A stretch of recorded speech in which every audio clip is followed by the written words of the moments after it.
So I've been on this channel for frequency every bit of probably 4 hours now. So I've been talking to World Radio 81, 221,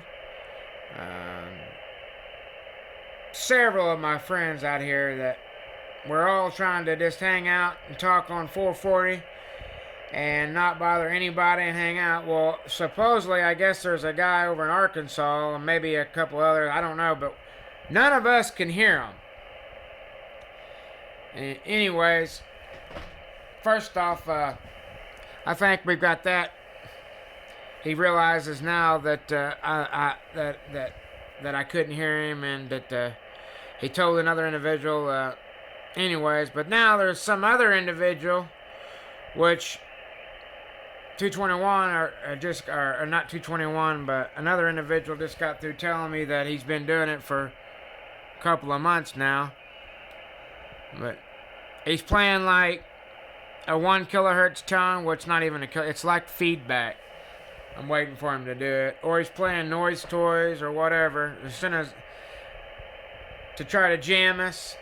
He's been trying to jam us for 4 hours.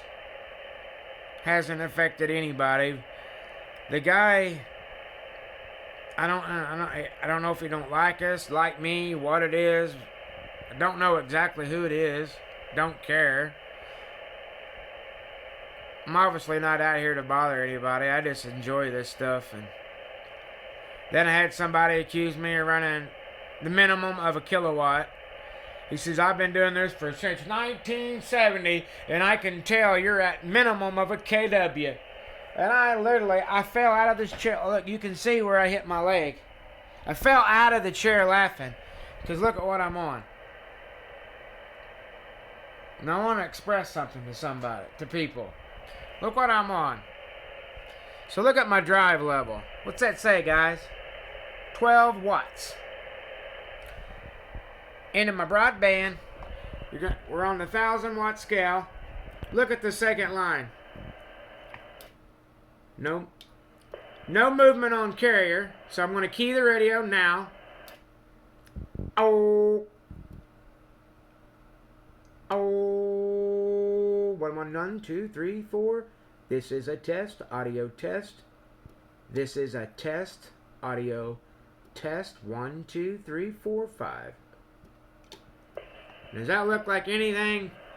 It ain't even 200 watts. It's 150 watts peak. But it's right. Everything's tuned. Every piece of coax is tuned. Nulled to the frequency. The antenna's properly tuned. I'll show you guys that. Well, I don't need to show you guys that. It's obvious. But there's my output power. Second line. Oh, it's not even 150. 140 peak. I'm running two 60-watt transistors in here. Actually, excuse me, no, two 50-watt devices in here. And I redid the input and the output tune. And I think we might have even changed the output shunt cap on the output tune. I don't remember. I have to pull the lid off again and remember what we did to. Oh, and I put my I like these type switches. It had them black flat plastic. Well, no, it wasn't even like these. It was a black plastic toggle, and they break off and they're stiff. But I like using these not real quality switches. I love a switch, you know, click click. And even on my tube modulators, I like those switches. I put those kind of switches in all my builds. Everything that I've put together. Well, there he was. Did you hear that? These switches, you know, that's a switch, guys. I can't stand them little plastic switches. But you see it.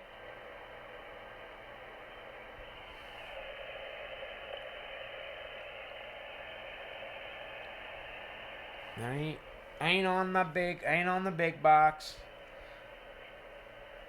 I'd have that one and that one on if I was really wanting to be nasty or really wanting to throw us some signal. Or I'd take that one and put it into that one. Is what I would do. But beside the point, this is a beast. I built this. I'm not gonna say what's in it. That doesn't matter. But I can tell you it runs at 18.5 float voltage and 16.2 loaded. So it's a beast. And I'm just running this. Let's go ahead and look at it. So make sure we're on the right modes. Covered. Good. Let's drop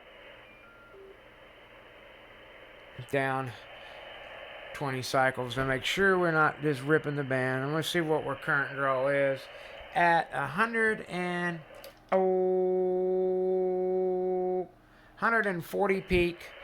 Should be around see me do the math real quick. Should be around 11 amps. Let's see if I'm right.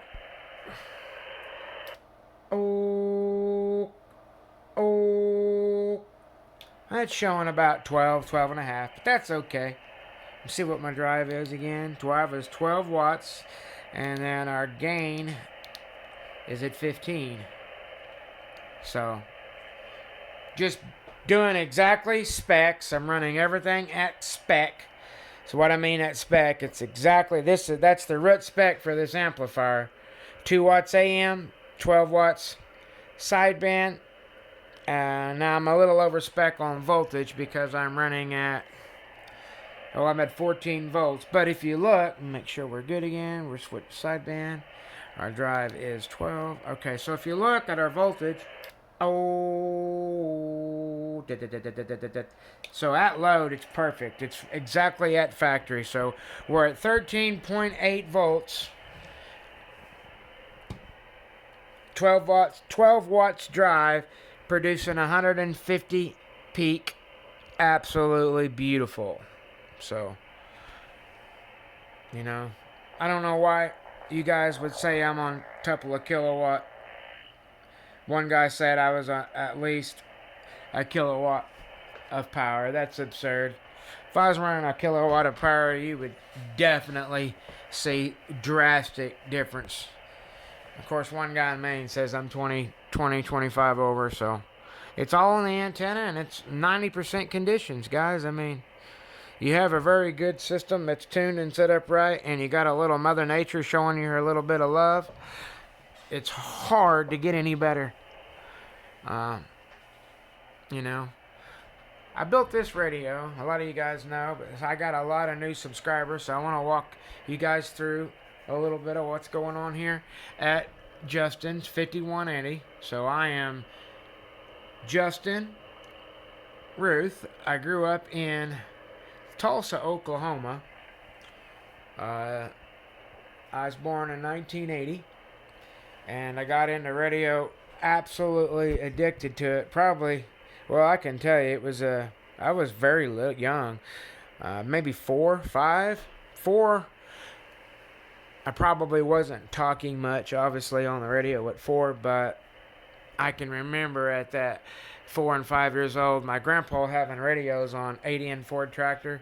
He had them in all his vehicles, all his trucks, and he ran 5'5". Well, back then it was the 4-foot fire sticks, which wasn't that great, but for running just back then, everything stock QRP 4 watts, and everything back then I can remember that there was all RG8U, big giant coax is what Grandpa always used. But man, I can remember at 4 and 5 years old,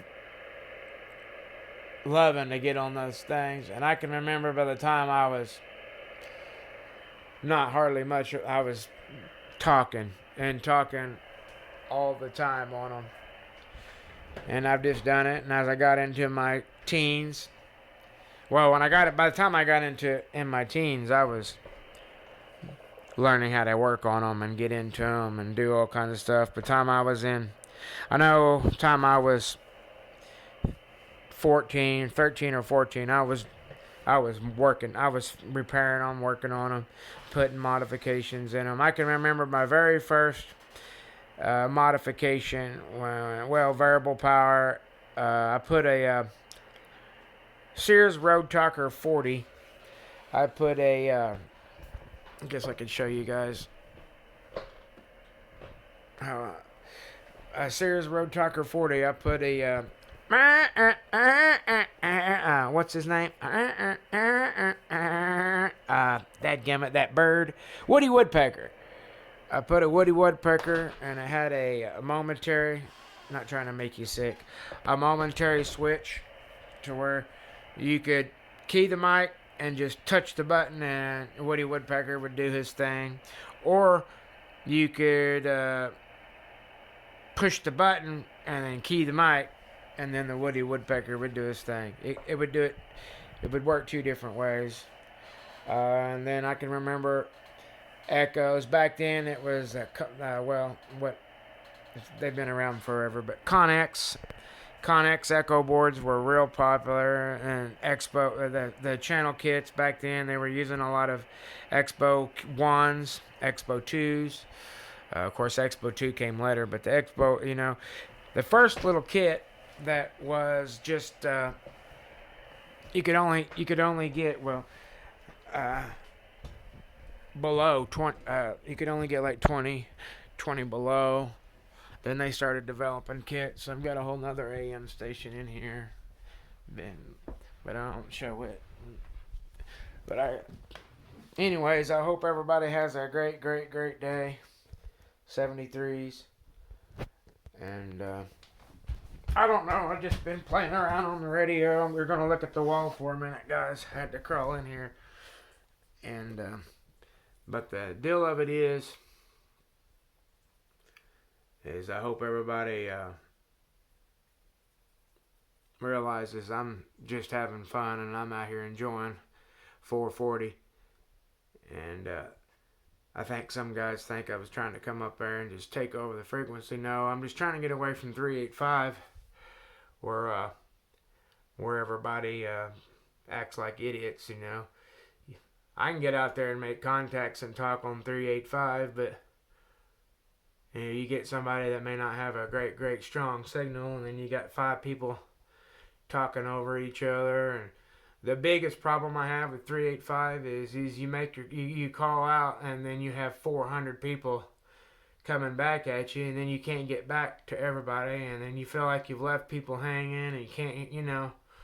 So I'm trying to get up here on channel 440, and there might be some other people around that's already, but guys, if you're not in my receiver, and not even an S unit, how the hell am I don't know you're there. I don't know you're there, and it shouldn't be effective at all with your local conversations. And if it is, contact me. Contact me through other station or whatever. Have somebody roll 5 up and tell me what's going on. I'll do my best to fix it, but I'm not going to run off somewhere else. I'm trying to do a positive thing here, and 440 is always been one of my favorite frequencies. I do 420 through 440. That's where that's where I hang out. So 27 420 through 440, and that's my zone. I usually go to 385 to let people know I'm on air. Some of the guys that might have come down and sitting on 385, you might hear me come down, give a call a couple times, say hello a couple times, but then I'm going to 420 through 440. 440 is where I really want to focus at, but it seems as today there's been some other stations out there, I guess, that are trying to claim that frequency. Guys, these are worldwide frequencies for everybody to use. Nobody owns the frequency. Nobody owns the band. You certainly don't. I certainly don't. Nobody else does. And, you can't be out there telling somebody they can't be somewhere. You can politely explain the situation. Hey, we've been out here for years and years. This is where we kind of hang out. And hey, you're moving in here. That's the way you go about it. You don't start bashing someone and telling them that they've done wrong and they're pieces of shit. because now they're trying to talk. It's not. I've been doing this. I didn't start doing this stuff yesterday. I've seen it all. I've seen the idiots that try to bully. I'm going to tell you right now, I'm not the one to bully. If you're going to try to bull me off a frequency, I'm going to stay there even longer, and I'm going to stay there harder. And, that's not the way to treat me and talk to me. If you want to treat me like a human being, explain to me the situation. I might spin the VFO, try to find another frequency. Treat me like a human, I'll treat you like one. I'm not a fool. I've been doing this for about 20 minutes. I know a little bit about it. Best of luck. 73's, 2 World Radio, 5180.